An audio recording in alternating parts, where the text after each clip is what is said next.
C'est l'un des sports favoris des Britanniques, l'un des plus sélects aussi, que ce soit la prestigieuse compétition d'Ascot et son concours de chapeaux de spectatrices, ou ici au chic hippodrome de Sandown, les Anglais se passionnent pour les courses hippiques.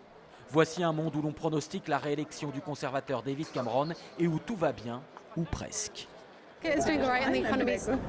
L'économie va mieux qu'avant, c'est une bonne nouvelle. Donc oui, ça va. Ça Ça va bien, l'emploi est reparti, les gens sont plus heureux, il y a un sentiment de bien-être. Il est vrai qu'avec près de 3% de croissance et 6% de chômage, les chiffres sont au beau fixe. Et c'est Londres qui incarne le mieux cette réussite décomplexée. Des magasins où le portier vous accueille champagne à la main, d'autres qui présentent en vitrine l'aménagement de votre jet privé ou encore la façade de l'immeuble le plus cher du monde à 100 000 € le mètre carré. Mais la capitale, comme le reste du pays, a deux visages.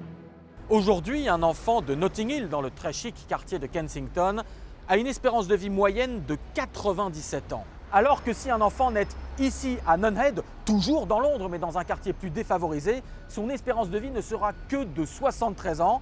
Résultat, par rapport aux pauvres d'ici, les riches de Kensington peuvent donc vivre 24 ans de plus, ce qui constitue l'un des records d'inégalité d'espérance de vie dans le monde occidental.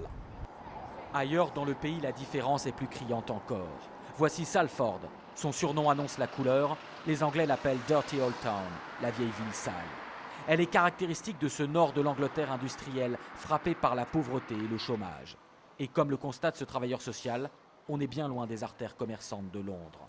Regardez ici, tout est fermé. 1, 2, 3, 4, 5, 6, 7, 8, 9 magasins fermés. Parce qu'il n'y a plus de clients, les gens n'ont plus d'argent pour acheter. Alec McFadden nous conduit chez Derek. Il est au chômage et vit avec 750 € d'allocation par mois.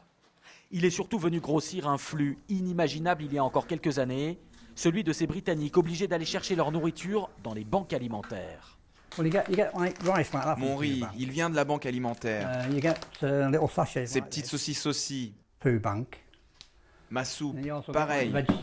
Je n'avais jamais été dans une banque alimentaire. De toute façon, avant, ça n'existait pas. Maintenant, si. Désormais, 1 million de Britanniques ont recours aux banques alimentaires, du jamais vu dans l'histoire contemporaine.